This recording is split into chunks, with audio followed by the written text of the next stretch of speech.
Okay, I think I'll go ahead and get us started. I know a few more folks will be joining us momentarily, but let me go in and open us up in prayer, and I'll give us a sense of what we're going to be covering today. Okay, so dear Heavenly Father, Lord, we just invite you here in our midst, Lord. I pray that you would be working with each of the students in this course. I pray that the material will be clear, that they can see how this is going to be beneficial for them and helping them in their future professions and the companies of their choice. Pray that you would also help them in all of their their character development, their chances that they're getting to study scripture and being able to understand the theological concepts we want to draw from that, and give them interesting and creative ways for faith integration. In Jesus' precious name, we pray. Amen. So I'm hoping that as you guys are thinking about your projects, it's going to be helpful for us as we continue to go through the information that we're covering in this course. And so what we did as of our last lecture, we went through our first rendition of all the material in part one. A little message here. I did unmute myself. Okay. So now we're going to go in a lot more detail. You might remember from the cover that we have this little picture here. It's like these three major sections that we're covering in this course: the concept development, the engineering development, and the post-development stage. And so now we're going to have like a lot more details to go through each one of those. And so for each one of those areas, we're going to have like it broken out in some more details. And so I'm going to walk through chapter 5 in the needs analysis. And so this would be the first of 1, 2, 3, 4, 5, 6, 7, 8 chapters that we'll be going over for this concept development. That we have just on the cover, just this very first block that we see here. I'm also going to be injecting some material from our other textbooks we're using in the course, and you'll see some of that in this lecture. And hopefully that'll give some illumination, some broader perspective of what we've got. So when we're thinking about needs analysis, this is where it all starts. And so let's see, we have 2 projects that are dealing with energy, nuclear energy plant, with the having electric vehicles and autonomous electric vehicles. That's another thing that are dealing with that. We're dealing with missile silos, and we're dealing with satellites. And so we're really covering a lot of different things. And so you basically have a blank slate. Let's pretend for this course that that's the case. In reality, as some of you guys are thinking what's out there, it's more likely going to be a block upgrade. So you can be looking at what's out there. So if you haven't, start to do a little bit of background research, get some documentation on if it's a nuclear energy plant, what are out there. San Onofre and just north of San Diego, it's now in its decommissioning cycle. And so it was something that's been around for a while, and it's great. When you get it all set up, you have lots of energy and very little that you have to do other than maintain the resources to keep it running. And then you have this long decommissioning cycle. So what are the things that you might want to be thinking about? Thinking of a new vehicle. What are some of the features that are important to you? We were started with the use case diagrams, and now we're going to be getting into the requirements. And so we're going to begin to see this. And so that's where we have like this needs analysis starts to come first. And so what do you need? Why do we need another electric vehicle? Why do we need missile silos? Why do we need more missile silos? Do they need higher precision, more technology? If I'm going to do a nuclear power plant, for example, Japan heavily used nuclear energy, but Japan has a lot of earthquakes. And so maybe that's ends up being a requirement that you have to be considering, that it needs to be built to higher earthquake standards. So those are the kind of things that we start to figure out. It's like, maybe even a basic question is, do we need more nuclear power plants? Or I think this would be easier to see if I was thinking in terms of satellites. So why do I'm going to use, if I wanted to do Earth remote sensing, why do I need satellites? Why don't I just use aerostats? So it's like, even like you want to be thinking, why is a platform of having it be a satellite the best thing? Or for automobiles, does it, are in 20 years, are people going to own automobiles? Or are they just going to use Uber? And you just call up an autonomous vehicle that comes to you and drops you off where you want to go, and it picks you up when you want to go home.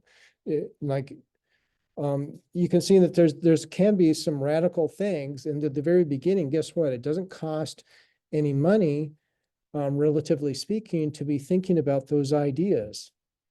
So originating a new system, the objective of the needs analysis are to identify a valid operational need for a new system and develop a feasible approach to meeting that need.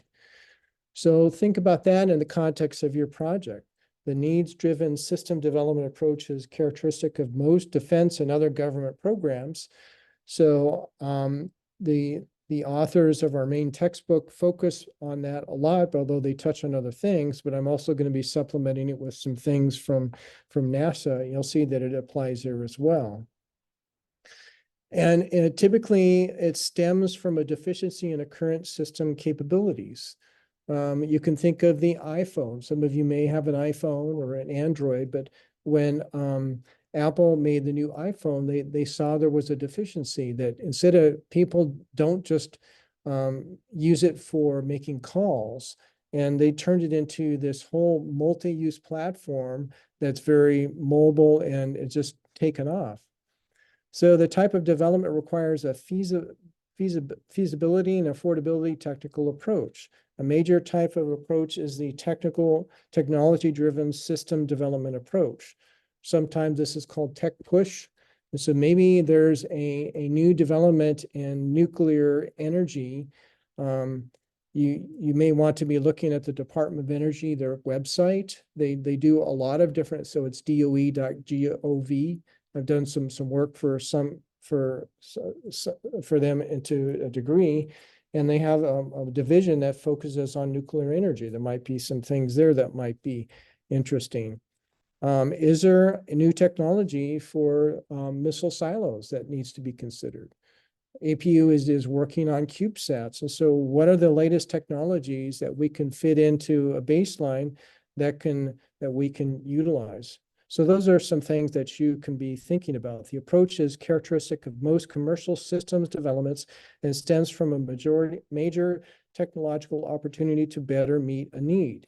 Maybe with this new technology, we only need 2 versus 4 satellites, just to give an idea. Or maybe GPS, instead of a minimum of 24 satellites in a constellation, it would be only 12. This type of development requires demonstration of practicality and marketability. So in this phase, the activities comprised in the needs analysis phase are operational analysis, understanding the needs for a new system. And so you could see how those use case diagrams, very simple, but you can have some very in-depth discussions about that. And remember what I mentioned, that for a systems engineer, they think harder. You have to be transcending where you're at. There's an interesting phrase in Hidden Figures, the movie called Hidden Figures, and Kevin Costner mentions that you have to look beyond the numbers. And I think that's an example of something that goes on here. The functional analysis, deriving functions required to accomplish operations. A car, a function would be it's able to drive. Maybe another one would be autonomous driving.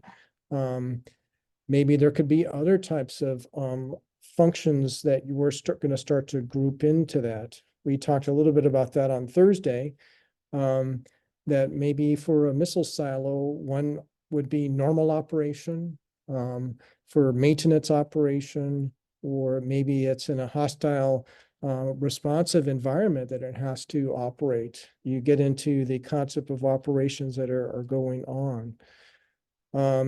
Mentioned the nuclear power, how in some environments that can be challenging. What happens if it's an earthquake? What happens if some vital resources are cut off? Can it go to a depleted operational mode? And say if it's got, say, four major energy producing elements, it goes down to two. You can think of what's going on in Ukraine, that one of the places that they had this huge nuclear power plant that was controlled by Ukraine, taken over by Russia. And the last thing you want to have that go through is a meltdown. So those are just giving you some ideas. What is your technology? What is your project? What are some of the issues that might drive it?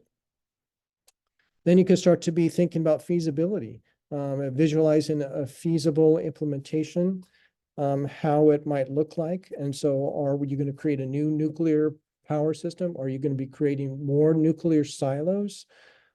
Sometimes they have what's called a blank slate, where there is an existing system, but you want to pretend that you're having a brand new system to come up with maybe there's a whole new set of technology and manufacturing approaches that it might revolutionize what you're doing.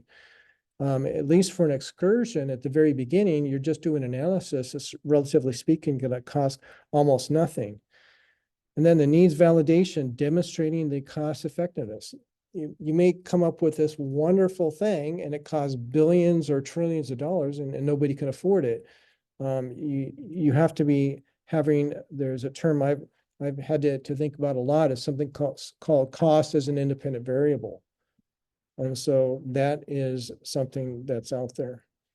Okay, well, kind of as an excursion going from our practical guide to System M with Freudenthal, which we're more focused on this on Thursday, but these are some of the comments that he had on this. System engineering is a multidisciplinary approach to transform a stakeholder needs into a system solution that meets those needs. So for some of you, maybe the stakeholder or the customer is the public. And so you're having to come up with your best assessment of what the public wants. Maybe it's utilities for a nuclear energy. Maybe it's the government, what is there to protect the citizens. And so if there's an attack, they're going to be able to be safe. System engineering is a key practice to address complex and often technologically challenging problems. So you guys are getting a survey of what it is like to be a systems engineer through what we're covering in this course. The process includes activities to establish top-level goals. And so the very beginning, that's what we're trying to figure out, thinking about our use case diagrams, and then we're going to fold that into requirements next. So the top-level goals that a system must support, specify system requirements, synthesize alternatives, system designs, evaluate the alternatives, allocate requirements to the components, integrate the components into the system, and verify the system requirements are satisfied. It also includes essential planning and control processes needed to manage a technical effort. So that's from Freudenthal. Let me show you a couple charts from our NASA Systems Engineering Manual handbook. And so this is the general process for the system design process. And so they kind of package things a little bit differently, but we can see that there's some general things, these major blocks we can consider. So the stakeholder expectations. So for NASA, what they have to do is they have a science board where they actually say, this is where the technology and where the capability is wanted, say for the National Science Foundation, various people that are trying to find out more about the Earth.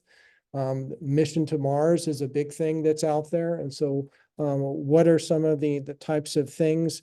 And if you've ever watched the NASA channel, or they actually have an app that you can get. And so I've been listening to some of those things. So the science team, once they have something that's deployed, then they get to argue who's going to get first dibs on this asset? So the James Webb Space Telescope is an example. Okay, I'm going to get 2 hours or 2 weeks of observation looking at this nebula.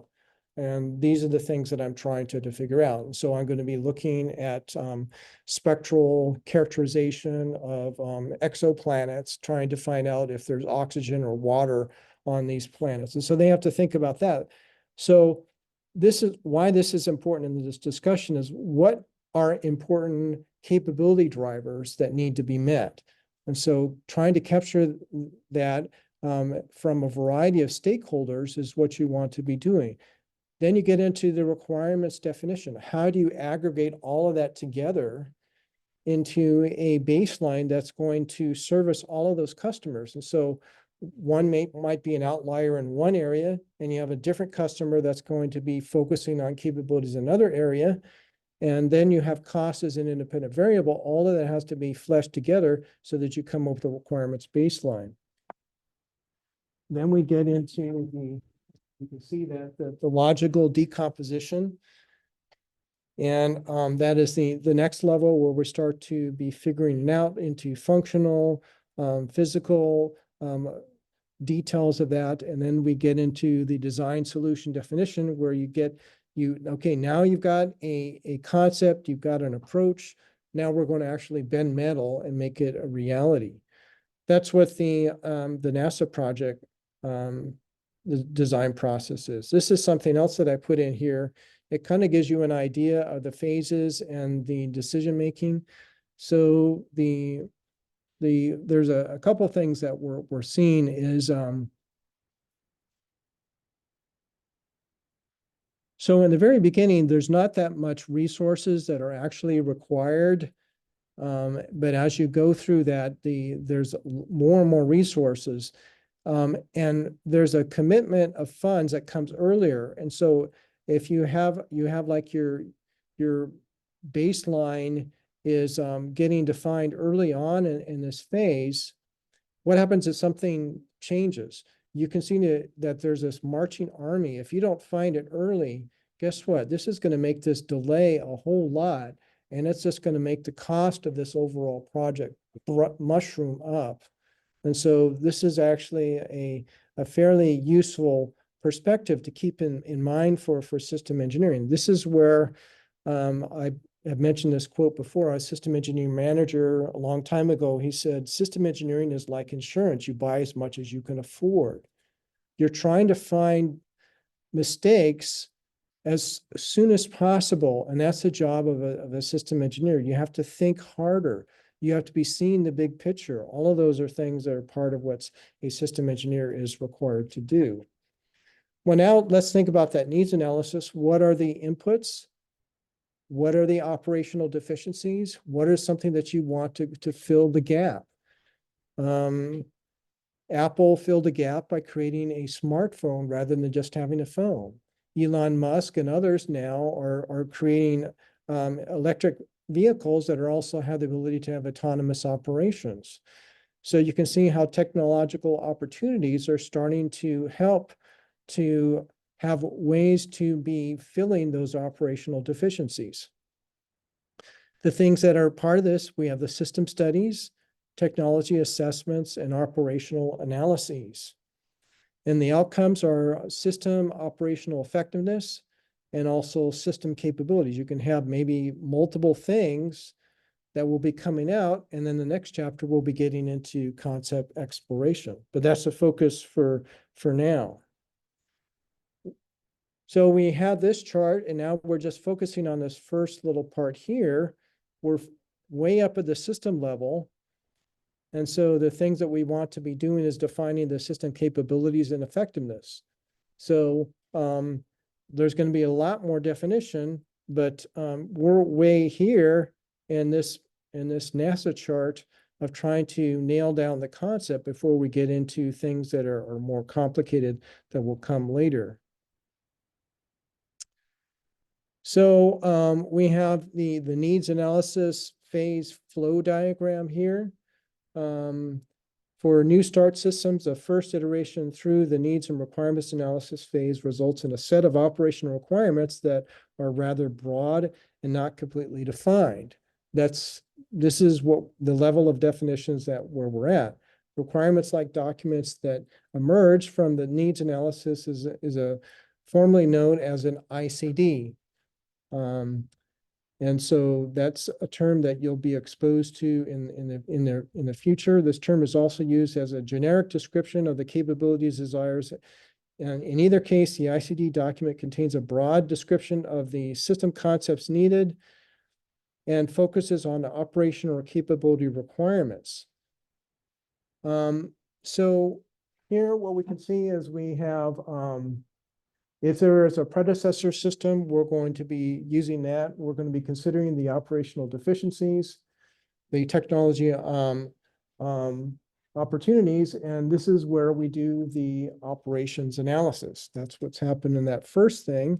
And so we had a higher level chart for the overall steps. Now we're having this this flow diagram for this next level. So going from there, we feed into the functional analysis, process, predecessor systems and related systems. We look at that. Maybe we're going to cobble together some other things. When the James Webb Space Telescope was designed, I'm sure they looked at Hubble. They were going to, there was reasons why they wanted to go shift to the infrared rather than having an optical centric type of telescope. All of that had to be fit in. So we do the functional analysis. We continue on in that process. We get it then into the feasibility definition. So we have an option here. Are we going to go with a James Webb Space Telescope? One of the things I had the pleasure of working on was a study on the James Webb Telescope when it was behind schedule and over budget. And they had by Congress, they had to evaluate, should they continue to go on with this or they should choose a different, cheaper option. So we had to come up with analysis of alternatives at that point and do a feasibility assessment. Should we continue or should we just drop it and move on to something else?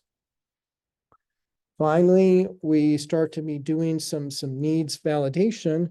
Now that we've come up with concepts, we've done some feasibility down selecting, we can go from there. Well, here's one of these terms that's out there. It's this idea of system thinking. System thinking analyze the systems from a holistic perspective. So that's what a system engineer is supposed to do. You see the big picture to consider the entire operational and physical environment. This is done to identify what other systems and organizations will influence the system when determining the initial needs. And so this is just another thought on this. So system thinking is a way of making sense of the complexity of the world by looking at it in terms of wholes and relationships rather than by splitting it down into parts. And so you have this idea of having these black boxes that interact with one another. You may not know the details of those black boxes, but you know that those things are there.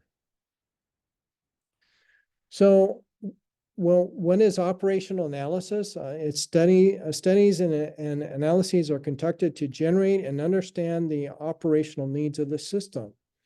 So how well do we understand a day in the life of what we're talking about, say for this autonomous vehicle, for this CubeSat, for this nuclear power plant, for this missile silo that, guess what, most of the time it doesn't do much of anything. And so they have to do a lot of testing. They have to make sure that it's operational and a moment's notice that somebody pushes the big red button and it's going to go off. Even if there was a nuclear attack minutes before that happened. And so all of those are going to be the things that would be part of what are the operations that, so each one of those things that's going to have to deal with. So these studies feed the development of an objective tree and describe the hierarchy of system expectations and outcomes. Development of concepts, scenarios, and mission statements, as well as incorporating social and technology views are critical to success. So the social and technology views, that happens everywhere, but NASA is very open. And so maybe to a higher level degree, that's something that they're going to have to be dealing with. We would hope that the general population would agree, say if we're doing missile silos, we're trying to protect our country, that they would say that it's something that's important to do. So we mentioned this objective tree structure. This is notionally what it might look like. And so this would be one way of thinking about a tree. So the overall objective to protect our nation, to provide affordable, well-designed automobiles, to provide a safe nuclear power plant, to be doing satellite operations that are can be done for the full length of the mission. You can't go and tweak a satellite once it's launched. There was this very rare situations with, say, like the Hubble, that the shuttle was actually able to get up there and do some retrofits. Mostly that's not the case. The James Webb telescope, it's gone. You're not going to go service it. It would be cheaper just to go buy or build another one. So what are the primary objectives?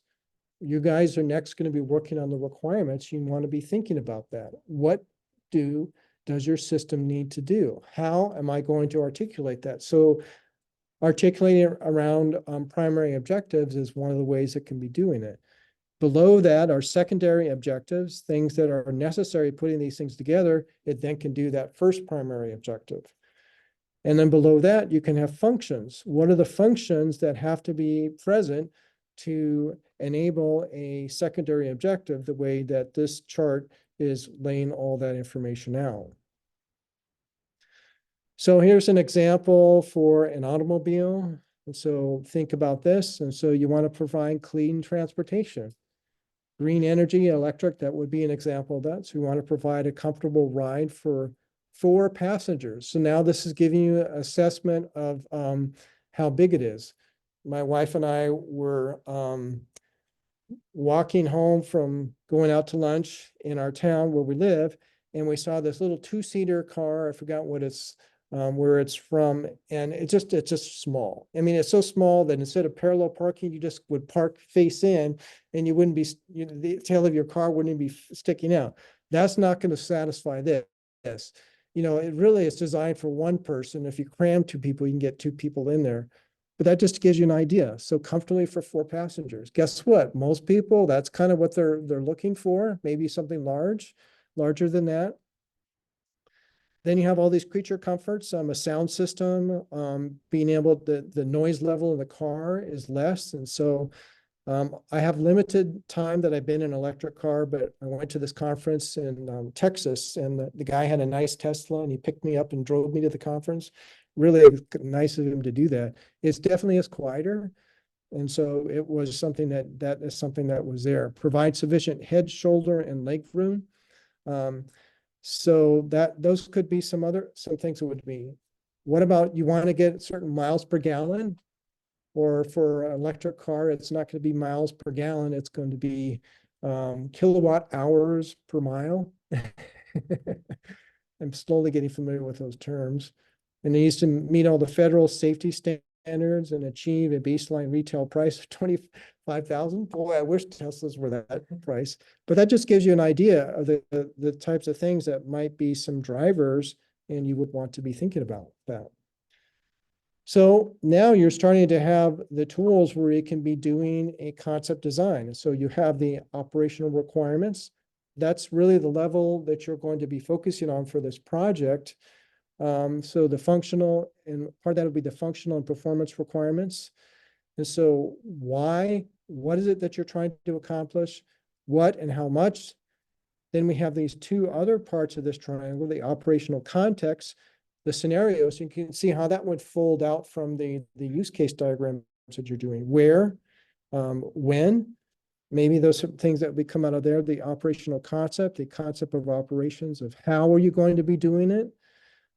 Who is going to be doing it? So the stick man, those figures, and then the kinds of the functions that it's going to do, the use cases. So you can have a hierarchy of scenarios. And so you can have global, environment, system, and subsystem. And so for the context of this course, we're really going to be starting at the top. So the global would be the estimate, the total system architectural effectiveness, over an extended period of time. Do you have one missile silo go down? Is it still operational? If you have 10, if you have 50%, if you have 75%, is it still operational? The GPS constellation, if one goes down, can it still be operational? That's one of the reasons why they put up a few extra satellites so they can deal with situations like that. For the environment, estimate the total effectiveness within an architecture over one business cycle.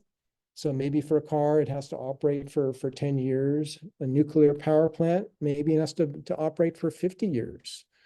A satellite for enterprise class satellites, 10 years is a common baseline. For a CubeSat, it might be a year or something like that. System, estimate the system effectiveness in its local environment. Maybe now you're just focusing on one silo. Maybe you're focusing on one car. What if it no longer has reached back to Tesla, just using that as an example, since it's already been deployed, how is it going to work there? Estimate the performance of individual components of the system. Probably we're not going to have that level of in-depth discussion here, but maybe is there going to be battery back? How many batteries does this car have? Tesla can have like a long range, and so it has extra batteries instead of like a 50 kilowatt hour battery. It has a 75 kilowatt hour battery. Maybe you might, and with a nuclear power plant, you might have multiple, I'm not sure what to call them, entities, say like this nuclear power plant in Ukraine. I think it has 5 generation stations. And so keeping 1 or 2 may be fine, especially in the kind of situations they're having to operate in right now. So that just gives you an idea where the hierarchy can start to play out. For feasibility definition, the system development approach is decided upon, articulated to stakeholders, and then approximately costed. All of those have to be done. Is it feasible? Is it affordable? Can actually do what we want? Moreover, an early feasible system concept is articulated. And then finally, developing operational requirements commences. So you have to have something fleshed out before we can start to figure out some requirements. And so we can see how that leads into the next steps. For needs validation, the vetted set of operational needs is now validated by operational effectiveness analysis, usually at multiple levels within the analysis pyramid. And we just had a chance, we'll see that in a second here. System concepts which satisfy the operational needs are evaluated with agreed upon measures of effectiveness and reflect the entire system life cycle. What are the key performance parameters that are going to be key to this? So it needs to have an operational range of at least 250 miles if it's an electric vehicle. The nuclear power plant has to be generating 500 megawatts of power at any given time.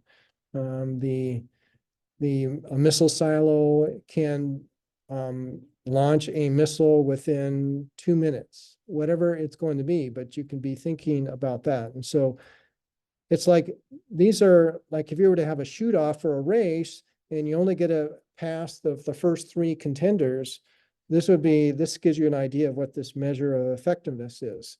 You come up with those, what are the effectivity measures that are important for you, and make sure that you can meet them. So this is just the analysis pyramid. You can read about this in the textbook. And so when estimating or measuring the effectiveness of a system, the analyst needs to determine the perspective within which the system's effectiveness will be described. So those are stuff here. And so this figure depicts a common representation of what is known as the analysis pyramid. At the base of the pyramid is the foundational physics and physical phenomenology knowledge. analysis at this end of the system involves detailed evaluation of environmental interactions, sometimes down to the molecular level. We then get into the system and subsystems, then get into the multiple subsystems, and so some aggregation. Then we get into multiple missions. And finally, the highest level would be at the strategy. So we're really just touching the surface on what we're doing in this course, but you might want to be thinking about this. There's a power outage for one reason or another, and all of a sudden the nuclear power plant has to produce twice the amount of power it normally has to. Or there's more and more homes that are generating power, and so maybe all of a sudden it needs to be ratcheted down. What are some of those things that might be some possibilities that would have to be thought through? So a lot of topics that we've covered here. And so this is the beginning of this originating of a new system.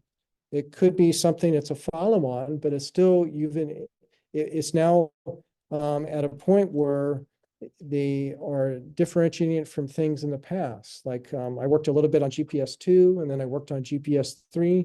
That's the current block of what's going out there. I would imagine by now they're starting to have some feasibility studies for a block 4.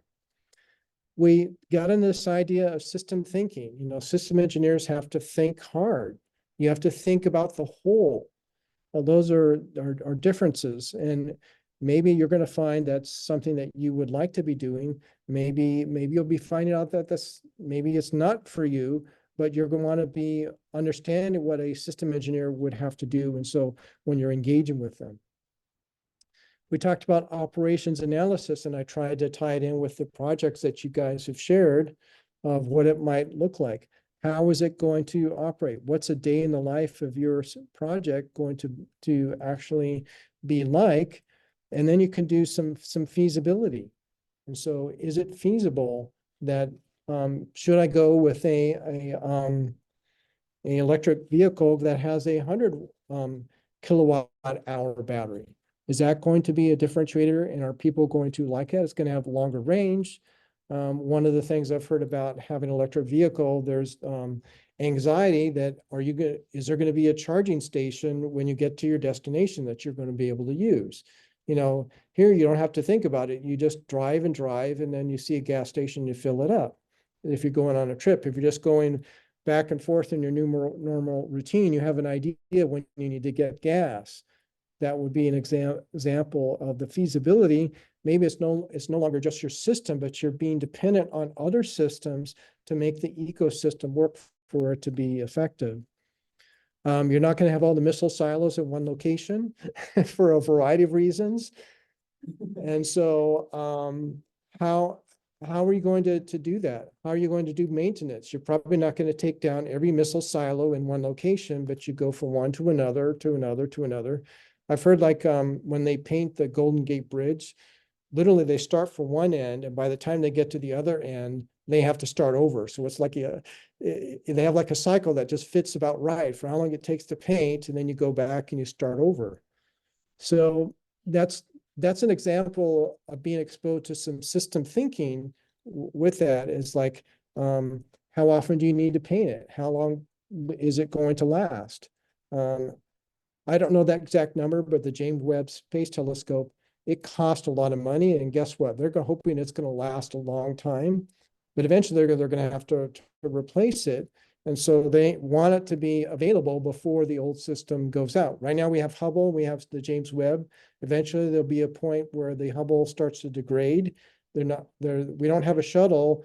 We now might have a way, since we now have various ways to get humans back up to low Earth orbit, we might be able to service it, but it might be more of a stretch now. They might say, well, we got the James Webb, we'll just focus on that. And finally, we have this needs validation.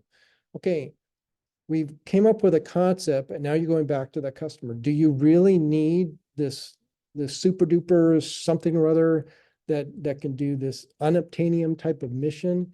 Or could we scale it back a little bit? And this was in the technology baseline that has already been demonstrated. There's something called the technology readiness level, TRL. That's a scale that NASA has published. You can look that up if you would like. And so that could be one of the functions that a system engineer does. They do a little bit of a pushback, not telling the customer what to do, but if you'd like this, guess what? This is going to be the cost. It's going to be twice what you want, but we could do that. Or if we finesse this a little bit, maybe we have 4 platforms rather than 2 platforms that aren't quite as capable, but your overall coverage is going to be exceeding what you would like. Those end up being the kind of trades that a systems engineer ends up having to do. Okay, well, that's a summary for the chapter, the first of what we'll be doing in this next level of details. And we've now gone to the first part of concept development in a lot more detail. Any comments or questions on that? Kyle, any comments or questions? Okay. So what I'd like to do on Thursday, this is where there's like the extroverts and the introverts hate it, and the extroverts love it when you have to do class participation. Well, I'd like to get a chance to invite you to share some of the stuff that you've done. Maybe you might want to talk about your use case diagrams or one of them, just to give some perspective. And we can kind of role play a little bit what it would be like to communicate back and forth with a customer or a stakeholder. And also continue that we began to introduce that next part of our conversation about the requirements. That's the next piece of what we're going to be doing in our model-based system engineering. And so we'll cover the requirements analysis in the first part of our class. And then I'll continue to be using visual paradigms with you guys. And I'll show a few other things that I've just started to give you an idea of that other tool. And I think it'll be a continuation of an interesting conversation. Any comments or anything else? If not, that's probably a good breaking point. And so we'll leave it at that. And I'll stick around here for a little while if any of you want to come up and chat. Okay.